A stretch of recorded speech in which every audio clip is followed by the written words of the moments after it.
Now it's time for another Board Game Brawl preview with Nick Meanahan, sponsored by BoardGameBliss.com. Hey people, today we're going to take a look at a game that is currently seeking funding on Kickstarter. In fact, there's only about 48 hours, possibly less by the time you see this, left in the campaign. So you gotta hurry over there if you like what you see throughout the rest of this preview video. But the game we're going to talk about is Dreamwars from Royal Art Games. Yes, I'm sorry that it took so long to get the preview up, but I think they're going to have pre-orders available after the fact. I believe the game is already funded, so at least you can count on that if you can't quite get to the page in time. But do try your best to go there. Find out more information than I could possibly tell you here. There will be a link up in the top corner of your screen, as well as down in the description section underneath this video. Now, what is Dreamwars? It is a very expansive, cooperative fantasy/steampunk game. You and the other players take control of heroes in this world that is a mix of high technology with high magic based on like musical spells, and you are trying to solve some sort of ordeal. So there's different ordeals. There's a book that comes with a lot of different ordeals that are broken down into scenarios, and it's not as simple as winning and losing. You can win or lose, but then it just means that you're going down a different branch of the adventure path. There's different nemesis that you have to face that will change the outcome of the game and what your conditions are. Lots of different items, lots of different canticos, which are the musical spells that you can learn. Adventure cards, encounters, tons and tons of stuff. There are a lot of different variables in this game and lots of different ways that the game can play out. But of course, ultimately what you're trying to do is expel the evil from the land and stop their evil plans. So let me go ahead and give you a brief look at the game, a very brief look, because again, I cannot cover everything. This is a huge game. And also, I only had a print and play version of the game, so definitely take what you see in this overview with a grain of salt. Go to the Kickstarter page to find out what the final components are going to be like. I think you'll be impressed. But then we're going to come back and we'll talk about it some more.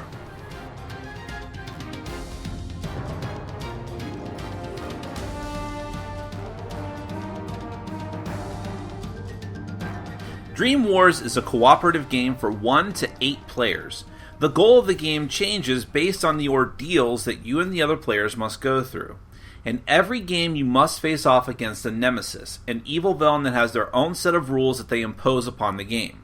Generally speaking, you need to stop the nemesis and his token creatures from carrying out their plans. That nemesis will indicate which ordeals you'll have to play through in the Book of Ordeals. Each ordeal will have a special setup, rules, and victory and defeat conditions. It is important to note that outcomes in the game are not binary. You may win or lose a particular ordeal scenario, but either way you'll be going down a branch into a different ordeal scenario with its own win and loss conditions, and then that path may branch again, and so on. First, set up the world map on the table, which is broken down into spaces and locations representing the 2 major cities and the sites of interest outside their walls. Make a stock of all the necessary tokens and shuffle up all the different decks of cards. There are several item decks, including common items, which contain normal travel gear, weapons, and armor. Tech items, which is fantastical gear with much more pronounced and desirable abilities. Shards, which have both innate magical abilities and they can be used as currency. Canticos, which are powerful musical spells that only Cantore characters can sing. And there are also decks that are important to the adventure itself. Outland Mysteries are encounters the heroes may interact with outside the walls of the 2 major cities. City Intrigue cards are, of course, the opposite and represent adventures you may have inside the walls of the 2 big cities on the map or other civilized areas. Lastly, for the card decks are the events. There are different event cards you'll use in each game depending on the faction of the nemesis you're fighting, but they are meant to represent the chaos of the situation and may either seriously help the nemesis, help you, or both. They also list portal locations on the world map, which we'll get back to in a moment. Every player chooses a powerful hero to play as, and draws the necessary starting equipment cards, and takes the necessary starting life point tokens. They'll also get a token that represents their hero out on the world map. One of the main elements of Dreamwars is the idea of tests. Throughout the game, heroes will have to pass tests based on their stats. This is usually performed by rolling a die and hoping to get a number of equal to or lower than the stat that they're testing. Every type of attack requires testing either melee, skill, or tech, depending on the type of attack. Remember, these are stats that are on the hero cards. Also, you will sometimes be required to test fate, which is simply rolling a die and hoping to get equal to or lower than a target number. Each round of the game has 3 phases that must be gone through. The first phase is the event phase. You move the token forward 1 space on the tracker at the bottom of the board and draw 1 event card. You'll draw the top card from the event deck, deploy it down to the side of the board, and resolve it. There can be 3 event cards in play at a time, and they stay in play for 3 rounds. When the 4th event would be placed, the oldest of the current 3 events is discarded. Then, depending on the number of players, the first player must summon a certain amount of Nemesis tokens to the board. These tokens should be placed in an opaque container for randomized drawing. The event card will tell you which areas of the map have portals that open up, and the tokens are going to be placed in those areas.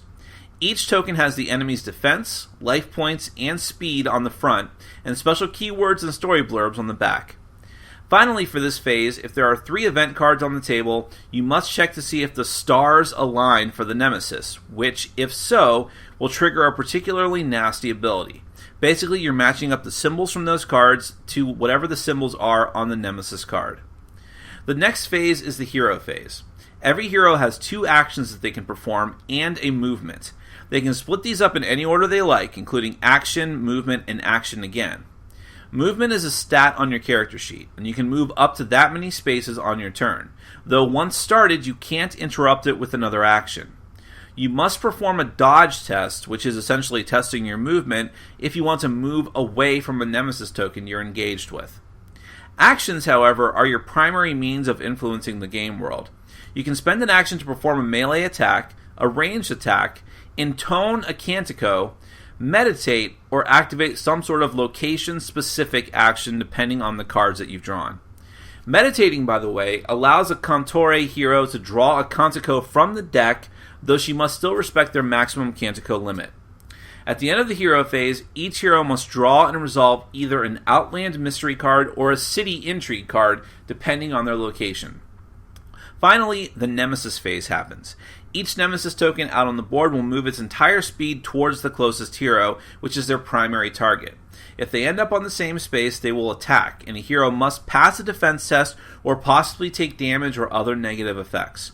Heroes can die in this game. If you're knocked down to 0, you are incapacitated and at death's door, and if too many rounds pass before you're healed, you will die permanently. That's a basic overview of Dreamwars, but remember that depending on the ordeal that you're running through, the Nemesis boss that you're fighting, and all of his Nemesis creatures, the different adventure cards that you draw, and so on, everything that you see here may change. The goals that you have, the things that you encounter, when they pop out onto the board, all of these different things. There are many, many, many permutations in this game. But in any event, rounds of the game are going to continue like this until either the victory or defeat condition of the scenario of the ordeal is met. That is a brief overview of Dreamwars.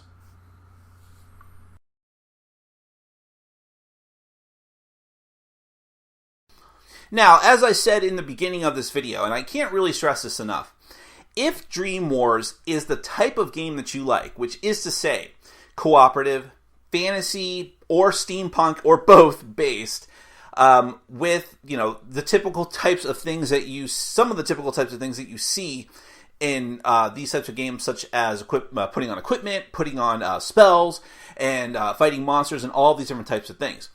If those are individual elements are things that you typically like, then I believe you will be heartily impressed with the amount of potential content that you have in this game.